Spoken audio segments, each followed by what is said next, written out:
حضرت موسیٰ علیہ السلام نے اللہ سے عرض کی کہ اللہ میں تیرا عدل و انصاف دیکھنا چاہتا ہوں۔ فرمایا موسیٰ آپ دیکھ نہیں پائیں گے، ہے نا عجیب بات، عدل و انصاف نہیں دیکھ پائیں گے۔ کہا یا اللہ میں بہت دکھا دے مولا، میں دیکھنا چاہتا ہوں، میں تیری قدرت کے نظارہ دیکھنا چاہتا ہوں۔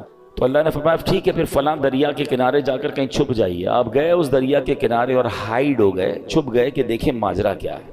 اب آپ نے دیکھا کہ تھوڑی دیر میں ایک شخص، امیر شخص آیا، گھوڑے پر سوار تھا، دریا پر آیا اور دریا کے پاس اس نے ہاتھ منہ دھویا اور اس کے پاس ایک تھیلا تھا مال سے بھرا ہوا، پیسوں سے بھرا ہوا، اس نے رکھا اور منہ ہاتھ دھویا، فریش ہوا اور گھوڑے پہ بیٹھ کے چلا گیا۔ اپنا وہ تھیلا جو ہے وہ دریا کے کنارے بھول گیا۔ ہو جاتا ہے کبھی ہم بھی کہیں جاتے ہیں تو کوئی چیز اچانک بھول جاتے ہیں۔ اب ایک بچہ آیا، حضرت موسیٰ دیکھ رہے ہیں، بچہ آیا اور اس نے دیکھا کہ تھیلا ہے، پیسے بھرے میں، پیسے اٹھایا، وہ چلا گیا۔ تھوڑی دیر ہوئی تو ایک اور شخص آیا جو کہ اندھا تھا اور وہ آ کر دریا کے کنارے لیٹ گیا، آرام کرنے لگا۔ اب اس امیر شخص کو یاد آیا کہ میرا تو تھیلا رہ گیا تھا۔ وہ ڈھونڈتے ڈھونڈتے دریا پر آیا تو دیکھا ایک شخص لیٹا ہوا ہے اور آنکھیں بھی نہیں ہیں، اندھا ہے۔ حضرت وہ شخص کہتا ہے بھئی تم نے میرا تھیلا دیکھا ہے؟ وہ کہتا ہے حضرت میں نے کہاں سے دیکھا، میں تو اندھا ہوں۔ کہتا ہے سچ بتاؤ، تمہارے علاوہ کوئی نظر نہیں آ رہا، میرے بہت سارے پیسے تھے، بتاؤ کدھر ہے ورنہ جان سے مار دوں گا۔ وہ منتیں کرتا رہا، ریکویسٹیں کرتا رہا، وہ شخص نہیں مانا، وہ امیر شخص، اس نے اس اندھے بندے کو قتل کر دیا۔ حضرت موسیٰ نے کہا یا اللہ، اس اندھے نے تو کچھ کیا ہی نہیں، یہ تو لیٹا ہوا تھا، یہ تو آرام کر رہا تھا، اس نے پیسے چوری بھی نہیں کیے، اس کو قتل کر دیا گیا۔ اللہ اکبر۔ اب اللہ پاک نے وحی بھیجی، دیکھو اللہ کے راز کیا ہوتے ہیں۔ فرمایا اے موسیٰ یہی ہمارا انصاف ہے۔ معاملہ اصل میں یوں ہے کہ وہ جو بچہ تھا نا، اس کا والد اسی امیر شخص کے گھر اس پاس مزدوری کرتا تھا اور اس امیر شخص نے اس کی مزدوری دبائی ہوئی تھی، بہت عرصے سے اس کے پیسے نہیں دے رہا تھا۔ یہ اتنا ہی مال تھا جتنی اس کے باپ کی مزدوری ملنی تھی، ہم نے کسی اور ذریعے سے اس بچے کو وہ مزدوری پہنچا دی۔ اور جو بوڑھا تھا یعنی جو اندھا تھا، اس نے اپنی جوانی میں اس امیر شخص کے والد کو قتل کیا تھا۔ آج اس قتل کے بدلے وہ خود قتل ہو گیا، یوں مزدور کو مزدوری بھی مل گئی اور قاتل کو اس کی سزا بھی مل گئی۔ ہمیں نہیں پتا ہوتا کسی کے ساتھ کیا ہو رہا ہے، مگر کہیں نہ کہیں what goes around comes around، آپ جو کرتے ہو اس کا بدلہ آپ کو مل رہا ہوتا ہے۔ کاش یہ بات ہمیں سمجھ آ جائے۔ امام ذہبی رحمۃ اللہ تعالی علیہ لکھتے ہیں کسی بزرگ نے ایک شخص کو دیکھا، اس کا کاندھے سے بازو کٹا ہوا تھا اور وہ آواز لگا رہا تھا جس نے مجھے دیکھا وہ ہرگز کسی پر ظلم نہ کرے۔ لوگوں نے پوچھا ایسا کیا ہوا تمہارے ساتھ؟ وہ کیا کہتا ہے؟ کہتا ہے میرا معاملہ بڑا عجیب و غریب ہے۔ کتابوں میں لکھا کہ وہ ٹیکس وصول کرنے والا یا جس طرح کوتوال ہوتا ہے افسر تھا۔ ایک بار مچھیرے کے پاس گیا، مچھلی کی دکان تھی، مچھیرے مچھلی بیچ رہے تھے۔ اس نے دیکھا بڑی فریش مچھلی تھی، کہا مچھلی دکھاؤ ذرا۔ اس نے مچھلی دکھائی، صاحب 500 روپے کی۔ کہتا ہے کبھی ہم نے بھی پیسے دیے ہیں؟ مچھلی لی اور چل پڑا۔ وہ چیختا رہ گیا بھائی جان میرے بچوں کی روزی ہے، میں تو اتنا ہی کماتا ہوں، مہربانی کرو۔ کہا جاؤ ادھر سے۔ کہتا ہے میں نے اس بیچارے کے ساتھ زیادتی کی اور چل پڑا۔ جیسے چل پڑا تو وہ مچھلی اتنی فریش تھی کہ پھڑک رہی تھی، تو اس مچھلی نے میرے انگوٹھے پہ کاٹ لیا۔ گھر آیا، بیوی کو کہا مچھلی بناؤ، آج بڑی شاندار فریش مچھلی لایا ہوں۔ بستر پر لیٹا تو انگوٹھے میں درد، بڑا شدید درد، لال ہو گیا پورا انگوٹھا۔ گھر کے قریب ہی ایک ڈاکٹر جاننے والا تھا، گیا اس کے پاس، کہا بھائی دیکھو یہ انگوٹھے میں کیا ہوا ہے؟ کہتا تمہارے انگوٹھے میں تو زہر پھیل گیا ہے، فوراً فیصلہ کرو، یا تو انگوٹھا ابھی ابھی کاٹ لو ورنہ پورے ہاتھ میں پھیل جائے گا۔ کہتا میں مرتا کیا نہ کرتا، روتے روتے انگوٹھا کٹوایا، پٹی بندھوائی۔ گھر آیا تو بیوی نے کہا مچھلی کا نہیں کھانی مجھے مچھلی، میرا انگوٹھا ہی کٹ گیا۔ تھوڑی دیر ہوئی تو پورا ہاتھ میں درد، پوری ہتھیلی لال، سوجنے لگ گئی۔ پھر گیا ڈاکٹر کے پاس، تم نے تو کہا تھا انگوٹھا کٹواؤ ہاتھ بچ جائے گا، یہ کیا ہوا؟ کہتا دیر ہو گئی، یہ پورے ہاتھ میں پھیل جائے گا، ہتھیلی کاٹو۔ کہتا میں نے ہتھیلی کٹوائی۔ تھوڑی دیر ہوئی، رات کو سویا تو پورے بازو میں درد، پورا بازو لال، تکلیف سے چیخے مارنے لگا۔ پھر گیا ڈاکٹر کے پاس، ڈاکٹر نے کہا اب تو پورا ہاتھ جو ہے وہ تمہارا سوج گیا ہے، جسم پورا کٹنا پڑے گا، اب جلدی فیصلہ کرو، ہاتھ کاٹو۔ اس کا ایک دوست بھی تھا، وہ دوست کہتا ہے یار یہ بتاؤ تمہارے ساتھ کوئی آج نیا معاملہ تو نہیں ہوا، کوئی یونیک بات، کوئی ہٹ کے کوئی کام کیا ہے تم نے؟ کہتے ہاں آج میں نے ایک مچھیرے کا حق دبایا ہے، وہ غریب چیختا رہ گیا، میں اس کی مچھلی لے کر آ گیا، کہ جلدی چلو اس کے پاس، معافی مانگ لو ورنہ ایک ایک کر کے تیرا پورا جسم کٹ جائے گا۔ وہ دونوں دوست رات مچھیروں کی بستی میں گئے، پٹیاں بندھی ہوئی، تکلیف سے چیخ رہا ہے، اور مچھیرے کی بستی میں جا کر ایک ایک گھر پر، ایک ایک جھونکڑی پر ڈھونڈتے رہے، کدھر ہے وہ مچھیرا؟ آخر وہ مچھیرا ملا۔ وہ کہتے ہیں نا غریب کا دل بھی بڑا ہوتا ہے، وہ جیسے ہی اس کو دیکھا، یہ کوتوال، یہ جو بھی افسر تھا، اس کے قدموں میں گرا، کہا بھائی مجھے معاف کر، تمہاری ایک مچھلی لے کر گیا، آج تو پورا ہاتھ ہی میرا کٹ گیا۔ جب اس نے اس کا یہ حال دیکھا تو اس کو معاف کر دیا۔ جب معاف کر دیا نا تو اس افسر کا جو دوست تھا اس نے مچھیرے سے پوچھا کہ ایک بات تو بتاؤ، جب یہ تمہاری مچھلی لے کر چلا گیا تھا تم نے کچھ دعا کی تھی، تم نے اللہ کو پکارا تھا؟ پتہ ہے وہ مچھیرا کیا کہتا ہے؟ وہ کہتا ہے میں نے اللہ کی بارگاہ میں صرف ایک التجا کی تھی کہ یا اللہ یہ میرا حق لے کر چلا گیا ہے، میں اس سے بدلہ نہیں لے سکتا، مولا تو نے بدلہ لینا ہے، میں کمزور ہوں مالک، یہ مجھے دبا گیا، اے اللہ آج تو نے اپنی قوت دکھانی ہے، تو نے اپنی قدرت دکھانی ہے۔ اے میرے پیارے اسلامی بھائی، اب بتاؤ، ایک مچھلی تھی، چند 100 روپے کی تھی، بندے کا ایک ایک کر کے جسم کٹنا شروع ہو گیا۔ یہ سوچنا ہوگا مجھے اور آپ کو، آج جو لوگوں پر ظلم کرتے ہیں، آج جو لوگوں کو دباتے ہیں، آج کہتے ہیں میرا کوئی نہیں بگاڑ سکتا، اپنے ملازم کو برا بھلا کہہ رہے ہیں، اپنی فیملی کو برا بھلا کہہ رہے ہیں، جو بندہ غریب اس کو دبا دیتے ہیں۔ ایک بات یاد رکھنا، میں نے کئی بار اپنے بیان میں ایک جملہ کہا ہے، میں نے پنجاب میں ایک جملہ، پنجاب گیا تھا تو ایک جملہ سیکھا تھا، وہ کہتے ہیں مضبوط آدمی سے نہ ڈرو، ماڑے آدمی سے ڈرو۔ اچھا مجھے اس وقت تک ماڑے کا مطلب بھی نہیں پتا، میں نے کہا ماڑا کس کو کہتے؟ کہتے ماڑا کہتے کمزور کو۔ تو میں نے کہا یہ کیوں کہہ رہے ہیں آپ؟ مضبوط آدمی سے نہ ڈرو، کمزور سے ڈرو۔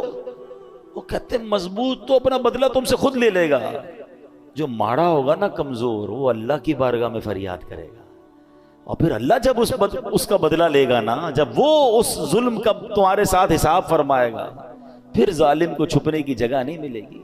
ایک بات یاد رکھا کرے، جو لوگ یہ کہتے ہوتے ہیں نا میرا کوئی کچھ نہیں بگاڑ سکتا، واقعی وہ تمہارے ساتھ کچھ نہیں کر سکتا، مظلوم غریب بیچارہ وہ کیا کر لے گا، مگر اس کے پاس ایک راستہ ہے، وہ اللہ کو پکارتا ہے، اور جب دل سے پکار جاتی ہے نا مظلوم کی تو پھر ظالم بچتا نہیں۔ تو اے میرے پیارے اسلامی بھائی، آج جو ہم قرآن کی آیت سن رہے ہیں اور سمجھ رہے ہیں، اس کا مطلب یاد رکھیے گا کہ اللہ کسی پر ظلم نہیں کرتا، بندے ہی اپنے اعمال کی وجہ سے اپنا بیڑا غرق کرتے ہیں، اپنے اوپر سمجھنے آفتوں کو لے کر آتے ہیں۔ بے شک اللہ لوگوں پر کوئی ظلم نہیں کرتا۔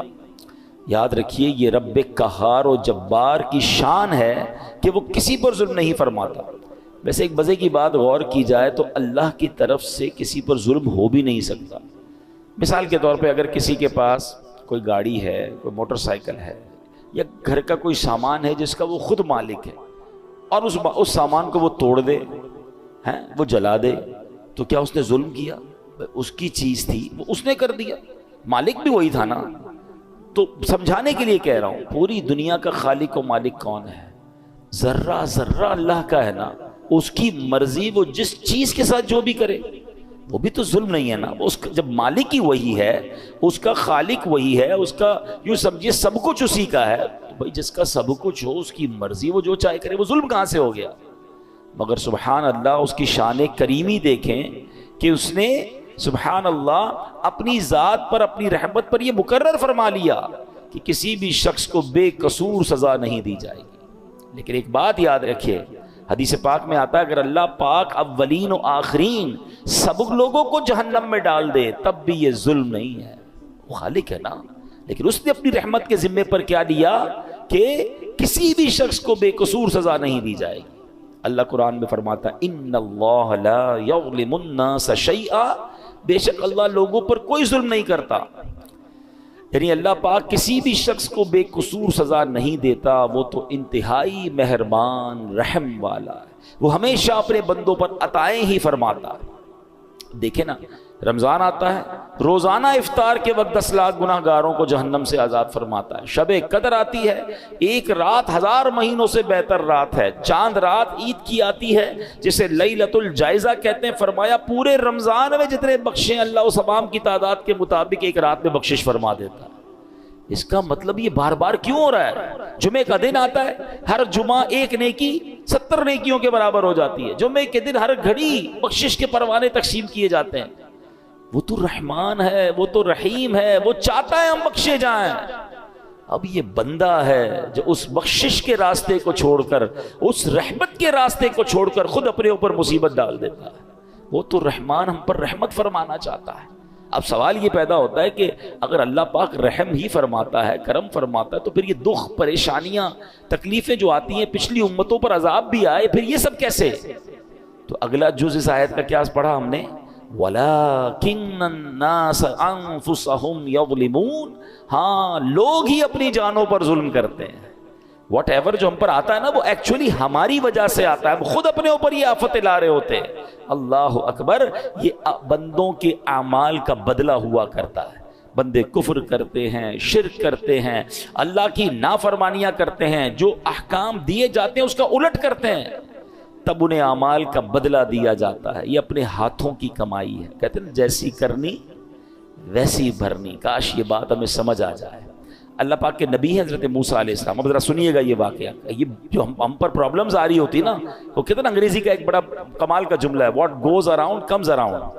آپ جو کر رہے ہوتے ہیں نا اس کا بدلہ آ رہا ہوتا ہے۔ اچھا کر رہے ہوتے ہیں، کہیں نہ کہیں سے آپ کے ساتھ اچھا ہو رہا ہوتا ہے۔ بندہ کہتا ہے کمال ہے یار، یہ میرا کام کیسے اچھا ہو گیا، یہ مجھے یار کہتے کیسے فائدہ ہو گیا، یہ بندہ یوں مجھ پر مہربان کیسے ہو گیا۔ آپ کو نہیں پتا کچھ عرصہ پہلے آپ نے کسی غریب سے دعائیں لی تھی، آپ نے کوئی اچھا کام کیا تھا، کسی سے مسکرا کر ملے تھے، آپ نے اللہ کو راضی کرنے والا کوئی کام کیا تھا، وہ نیکی کا بدلہ آپ کو کسی اور صورت میں مل رہا ہے۔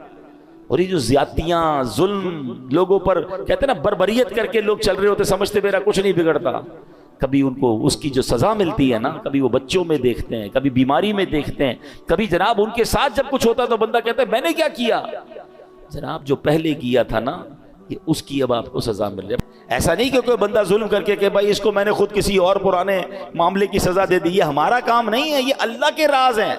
سورہ کہف پڑھے نا، سورہ کہف میں، ویسے میں بار بار کہا کرتا ہوں، سورہ کہف ون آف دا امیزنگ سورتس آف قرآن ہے، اور اس میں خاص طور پہ جو 3 واقعات ہیں، کمال کے واقعات ہیں۔ اس سورہ کہف میں ایک واقعہ ہے نا، حضرت موسیٰ علیہ السلام اور حضرت خضر علیہ السلام سے جو ملاقات ہوئی، اس میں بڑے عجیب واقعات تھے۔ حضرت موسیٰ حیران ہو گئے تھے، مگر پیچھے اللہ کے راز تھے نا، ہر واقعے کے پیچھے کوئی ریزن تھا۔ تو ہمیں یہ سمجھنا ہوگا کہ ہمارے ساتھ جو پرابلمز ہیں، جو کلیمٹیز ہیں، جو مشکلیں ہیں، جو تنگ دستیاں ہیں، جو ذلت و رسوائی کبھی ہو جاتی ہے، بنایا کام بگڑ جاتا ہے، یہ ایکچولی کہیں نہ کہیں ہمارے اعمال کی سزا ہوتی ہے۔ یہ ہماری غلطیوں کا ہمیں خمیازہ بھگتنا پڑتا ہے۔ اللہ کسی پر ظلم نہیں کرتا، یہ بات ہمیشہ یاد رکھیے گا۔ مگر افسوس، آج لوگ جب کوئی مشکل آئے تو معاذ اللہ اللہ کی بارگاہ میں شکوے کر رہے ہوتے ہیں، اور بعض اوقات ایسے جملے کہہ دیتے ہیں جو کفریہ جملے ہوتے ہیں۔ اللہ تو ہماری سنتا ہی نہیں ہے، پتہ نہیں ہمارے ساتھ ہی مشکل ہوتی ہے، ہماری تو دعا قبول ہی نہیں ہوتی ہے، پتہ نہیں کیا قصور کر دیا۔ اللہ کے بندے یہ کہہ کیسے سکتے ہو آپ اور میں کہ ہم نے قصور کیا کر دیا؟ صبح و شام قصور کر رہے ہیں، ہم تو سراپا قصور ہیں۔ سچ بات بتاؤں، اگر مجھے اور آپ کو ہمارے اعمال کی سزا ملنا شروع ہو جائے نا تو ہم تو مارے گئے۔ مجھے ایک بات بتائیں، اللہ نے آنکھیں کس لیے دی ہیں؟ کیا آنکھیں اس لیے دی کہ اس سے حرام دیکھا جائے؟ انصاف تو یہ ہوتا کہ بندہ حرام دیکھتا تو اندھا کر دیا جاتا۔ بھئی آنکھیں دی تو نہیں تھی نا اس لیے۔ آپ کیا کرتے ہیں اپنے آفس میں؟ آپ نے کسی آفس کے بوائے کو موٹر سائیکل دی، یا سفر کے لیے گاڑی دی، یا موبائل فون دیا کہ بیٹا یہ کام ہے، تم اس چیز سے یہ کام کرنا، اور آپ کو تھوڑے دنوں بعد پتہ چلے کہ جو میں نے فیسلٹی دی ہے وہ اس کام کو تو کر ہی نہیں رہا، میری فیسلٹی کو یوز کر رہا ہے مگر میرا کام تو کر نہیں رہا۔ آپ کیا کہیں گے؟ بھئی گاڑی واپس دو، موٹر سائیکل واپس، جب تم وہ کام ہی نہیں کر رہے میں جس چیز کے لیے میں نے تمہیں دی، تو پھر کس بات کی تمہیں یہ سب فیسلٹی دوں؟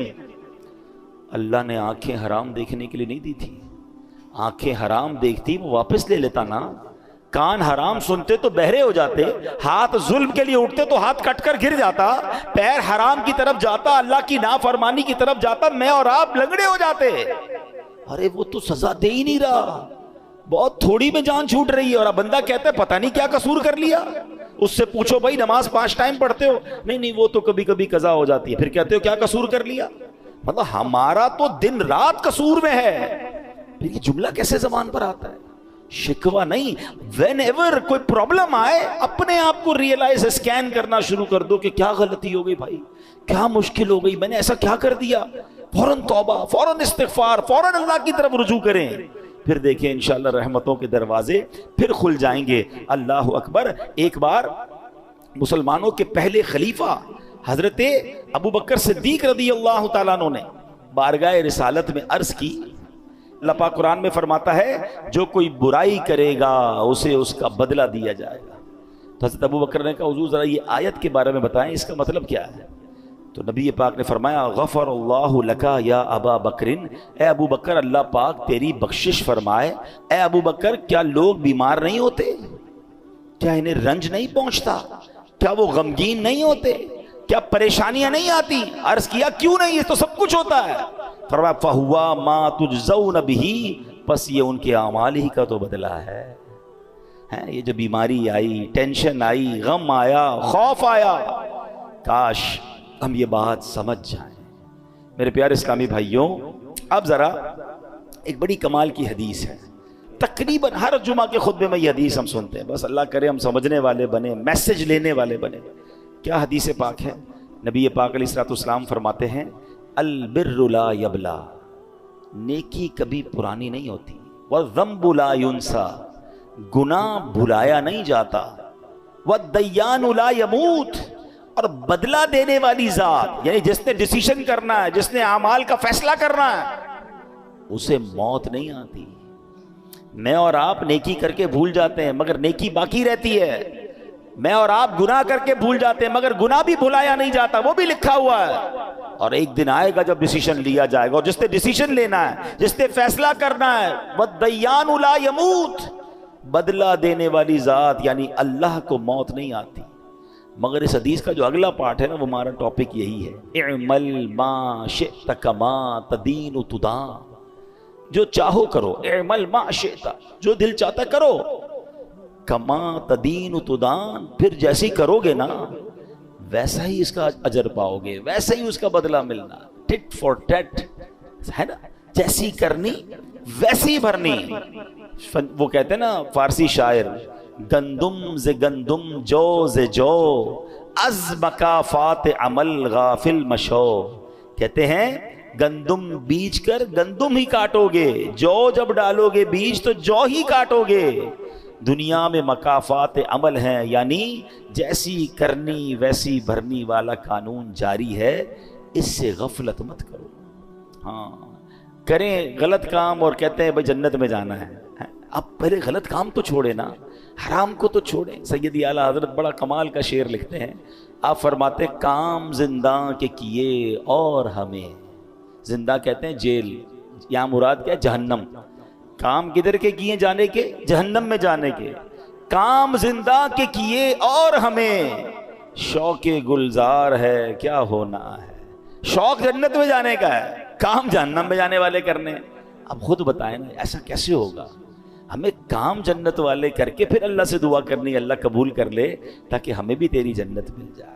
تو اے میرے پیارے اسلامی بھائیوں، یاد رکھیے جیسا میں نے کہا نا، ہمیں پتہ نہیں ہوتا کسی کے ساتھ زیادتی، کسی کے ساتھ ایسا عمل جو ہمیں کس طرح آ کر ستاتا ہے، پھر کس طرح تکلیف آتی ہے۔ اے میرے پیارے اسلامی بھائیوں، پچھلی قوموں کو قرآن پڑھے تو پتہ چلے نا، پچھلی قوموں کا ذکر بڑا بریفلی قرآن میں ہوا، بڑا واضح ہوا۔ قوم عاد پر سخت آندھی کا عذاب آیا جس نے انہیں کھائے ہوئے بھوسے کی طرح ملیا میٹ کر دیا۔ سبب کیا تھا؟ ان کے گناہ تھے۔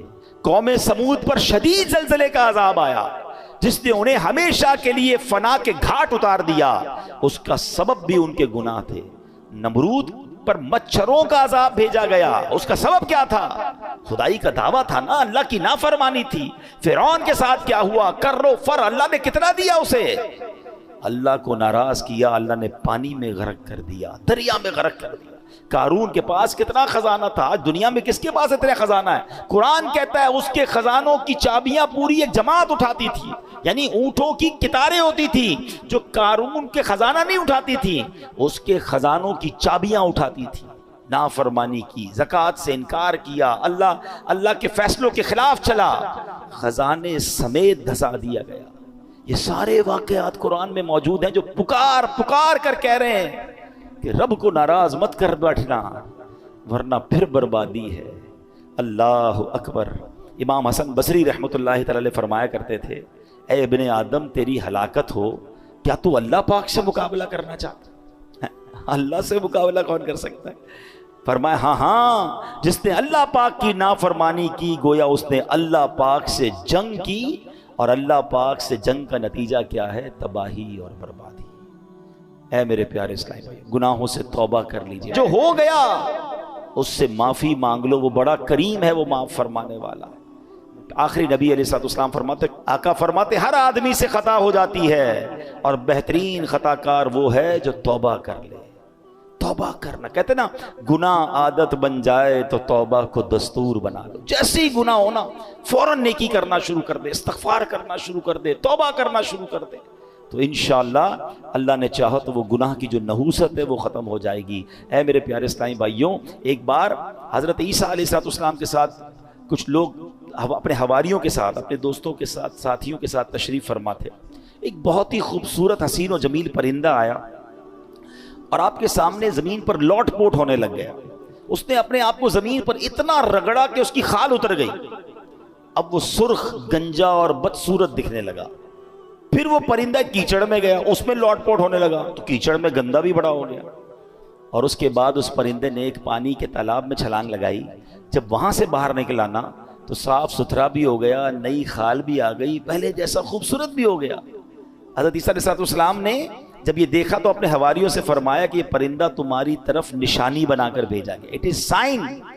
اور فرمایا یہ جو مومن کی مثال ہے نا، مومن جب گناہ کرتا ہے تو گندا ہو جاتا ہے، گرد لگ جاتی ہے، کیچڑ لگ جاتی ہے، اور جب وہ توبہ کرتا ہے تو گناہوں کی سیاہی ایسے دور ہو جاتی ہے کہ وہ پہلے جیسا حسین و جمیل ہو جاتا ہے۔ تو یہ بات یاد رکھیے، جیسے ہی گناہ ہو جائے نا فوراً اللہ کی طرف رجوع، اے اللہ معاف کر دے، اے پروردگار ہو گئی مسٹیک، اب نہیں کروں گا مالک۔ تو اللہ کو توبہ کرنے والا بڑا پسند ہے، اور جب توبہ کرنی ہے اس وقت یہ ارادہ نہ ہو کہ دوبارہ بھی گناہ کروں گا، پلان وہی ہے، پھر توبہ نہیں ہے۔ الندم التوبہ، حدیث کے الفاظ ہے شرمندگی ہی توبہ ہے۔ بندہ پہلے شیم فیل کرے، پھر اس سے وعدہ کرے کہ مولا اب نہیں کروں گا، اور پھر اللہ سے کہے مولا توبہ پر استقامت بھی تو نے دینی ہے، پھر وہ کریم معاف کرنے والا ہے۔ تو اے میرے پیارے اسلامی بھائیوں، ان اللہ یحب التوابین، اللہ قرآن میں فرماتا ہے بے شک اللہ بہت توبہ کرنے والوں سے محبت فرماتا ہے۔ تو ہمیں توبہ کرتے رہنا چاہیے، بلکہ ہو سکے تو صلاۃ التوبہ کی عادت ڈالیں۔ روزانہ رات سونے سے پہلے، ہم گناہگار ہیں، ہم سے ہو جاتی ہیں خطائیں، تو 2 رکعت صلاۃ التوبہ پڑھ لیا کریں۔ اس کا طریقہ کیا ہے کہ رات کو یا دن میں بھی پڑھیں تو مکروہ وقت نہ ہو، 2 رکعت اس طرح صلاۃ توبہ پڑھیں کہ اس نیت کے ساتھ 2 رکعتیں پڑھیں کہ اے اللہ ہمارے گناہوں کو معاف فرما، ہم توبہ کرتے ہیں۔ اور جب سلام پھیر لیں تو ہو سکے تو سجدے میں جا کر یا رب اغفر لی، یا رب اغفر لی، یا رب اغفر لی، اے رب کریم مجھے بخش دے، یہ 3 بار کہہ لیا کرے سجدے کے اندر جا کر، جب نماز سے فارغ ہو جائے۔ اس کے بعد کہ حضرت ابو سعید خدری فرماتے ہیں جو بندہ سجدے کی حالت میں 3 مرتبہ یہ کہے یا رب اغفر لی، تو سبحان اللہ جب وہ سر اٹھائے گا تو اس کی مغفرت ہو چکی ہوگی۔ تو اے میرے پیارے اسلامی بھائیو، توبہ کریں، توبہ اللہ کو بڑی پسند ہے۔ آج سے توبہ اپنا دستور بنا لیں۔ ہاں مگر ایک بات یاد رکھیے، یہ جو توبہ کرنی ہے، صلاۃ التوبہ پڑھنی ہے یا استغفار پڑھنا ہے، اس سے صغیرہ گناہ معاف ہوتے ہیں، مگر جو کبیرہ گناہ ہے نا، مثلا نماز قضا کرنا، یا اللہ نہ کرے کوئی شراب پیتا ہے، کسی کو ناحق تکلیف دیتا ہے، تو اس کے لیے توبہ کرنا بھی ضروری ہے۔ باقاعدہ توبہ کرنی ہوگی، معافی مانگنی ہوگی، اور اس کا ازالہ بھی کرنا ہوگا۔ کوئی شخص کہے جناب میں نے اب استغفر اللہ کہہ دیا تو نماز قضا بھی معاف ہو گئی، نہیں، نماز جو آپ نے قضا کی، چلے انشاءاللہ اللہ کی رحمت سے اس کا گناہ معاف ہو جائے گا، مگر اس کو قضا کرنی پڑے گی۔ کسی پر زیادتی کی ہے، کوئی مال دبا لیا ہے، اسے لوٹانا ہوگا۔ ہاں اللہ کریم اپنی رحمت سے اس غلطی سے جو گناہ ہوا وہ معاف فرمانے والا ہے، تو توبہ بھی کرنی ہے۔ آج کے بعد ایک نیت کرنے کہ بس آج کے بعد ہماری کوئی نماز قضا نہیں ہوگی، آج کے بعد ہم حرام کاموں سے اپنے آپ کو بچائیں گے۔ چلے تو صحیح اللہ کے راستے کی طرف، اعمل ما شئت کما تدین تدان، کر لے جو کرنا ہے، جیسی کرے گا ویسی بھرے گا، سنی نا حدیث۔ تو اب انشاءاللہ جنت میں جانے والے کام کریں نا۔ اگر کسی سے زیادتی کر بیٹھے تو معافی مانگ لیں، غلطی ہو گئی ہے تو توبہ کر لیں، میرا رب بڑا کریم ہے، وہ معاف کرنے والا ہے۔ اللہ کریم مجھے اور آپ کو اپنی زندگی میں آج سے بہترین بدلاؤ لانے کی توفیق عطا فرمائے، آمین، بجاہ النبی الامین صلی اللہ تعالی علیہ وسلم۔